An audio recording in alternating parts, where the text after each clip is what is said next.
Sa bansang Spain, 8 ang patay ng yanigin ng lindol ang isang bayan sa lalawigan ng Murcia. Kuhang-kuha sa kamera ang pagbagsak ng bell tower ng isang antigong simbahan. Magnitude 5.3 ang lindol na yan.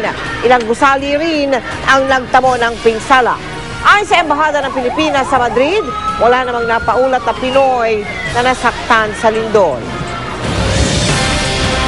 Planchado na ang lahat para sa engranding pagdiriwang ng birthday ni Mami Dionisha Pacquiao sa darating na linggo. At sa araw na yon, mag-aala Reyna raw ang tinaguriang Pac-Mom. Mula sa General Santos City, nakatutok si Steve Elisa. Sa lahat ng mga fans ko, malapit na. Ilang tulog na lang. Friday na bukas. Saturday, Sunday na. Abangan niyo ako. Di na mapakali si Mami D sa pag-aasikaso sa kanyang birthday party. Pauwi na sa linggo sa Jensa ng anak at pambansa kamao na si Congressman Manny. Nagkukulang na nga raw mga imbitasyon sa dami ng gustong makapunta para batiin ng Pac-Mom. Kaya siniguro niyang tapos na mga isusuot na gown. At para mala royal birthday party ang dating, magsusuot daw siya ng tiara. Bakit lagyan pa ng parang corona? Parang natang kulay na? O ikaw ang pinakarain ng mother ng Jinsan. Tama! Hi, guys! Magsaya tayo! Abala rin si Mami D sa pag-ensayo sa espesyal na Argentine tango.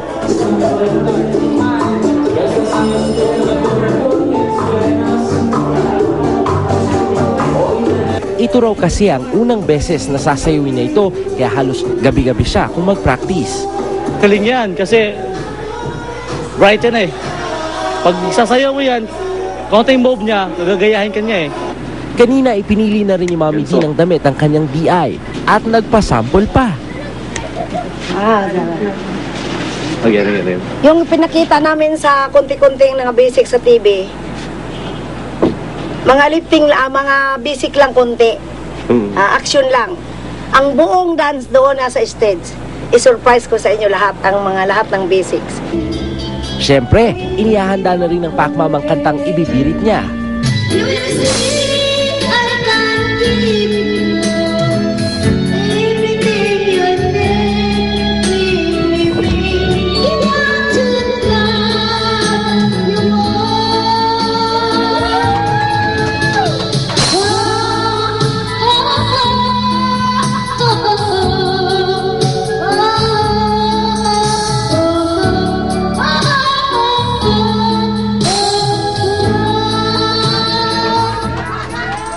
Bukas malalaman na ang magiging ruta para sa Heroes Welcome kay Pacman.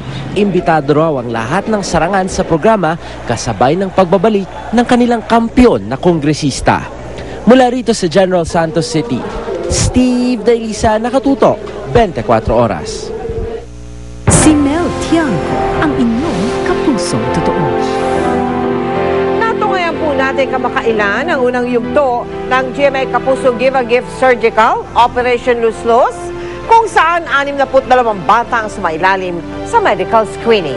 Matapos ang pagsusuri, 20 bata na may luslos o hernia ang pumasa at nabigyan ng pagkakataong sumailalim sa libreng operasyon. Walang ubo at sipon o kahit na anumang karamdaman bago isinailalim sa operasyon sa luslos ang mga bata. Ayon sa mga doktor, maraming bata ang ipinapanganak na may luslos.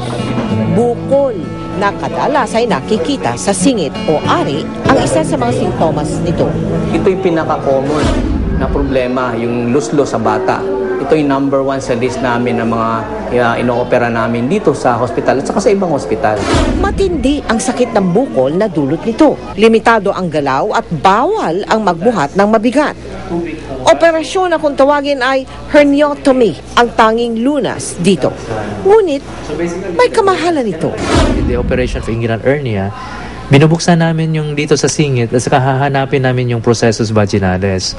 Once mahanap na namin, tatalian lang namin dito sa malapit sa inguinal ring, internal inguinal ring. Once matalian na namin, ganun na. Kasi i-close na namin. Yun ang mangyayari sa mga bata. Ang aking pagkakaalam sa isang pribadong ospital, umaabot ng mga hanggang 80 mil ang isang operasyon. At sa mga government hospitals, kalahati, mga 35 to 40,000. Pero dito, may pagkakaloob natin to ng libre salamat sa pakikipagtulungan ng PCMC sa GMA Kapuso Foundation. Kabado, pero excited ang mga magulang habang naghihintay sa operasyon ng kanilang mga anak. Matapos ang operasyon, may mga batang nakatulog at may ilan namang nakatayo at naglalakad na.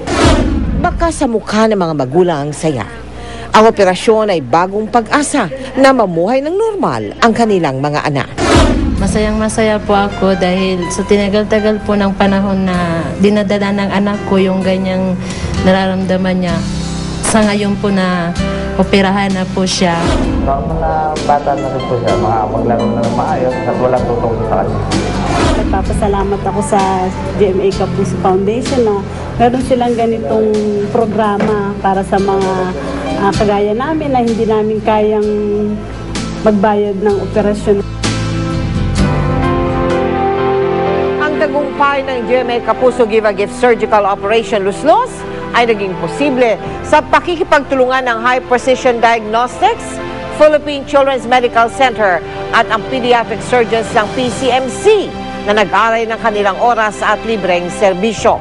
Kung nais po ninyo maging katuwang sa mga project ng GMA Kapuso Foundation, maaari po kayo magsadya sa aming tanggapan at para naman sa inyong donations, maaari po magdeposito sa aming mga bank account o mag-log on sa www.kapusofoundation.com.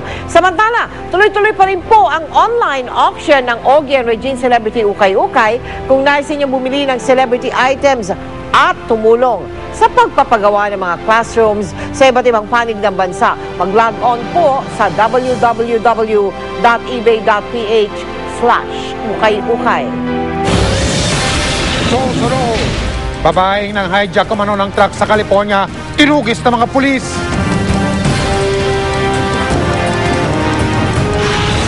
Pagpapaturok ng glutathione para lang pumuti, posible raw makamatay. Iwamoto nagwala ng pagbantaan umano ng dating nobyo. Tututukan natin sa pagpapatuloy ng 24 oras.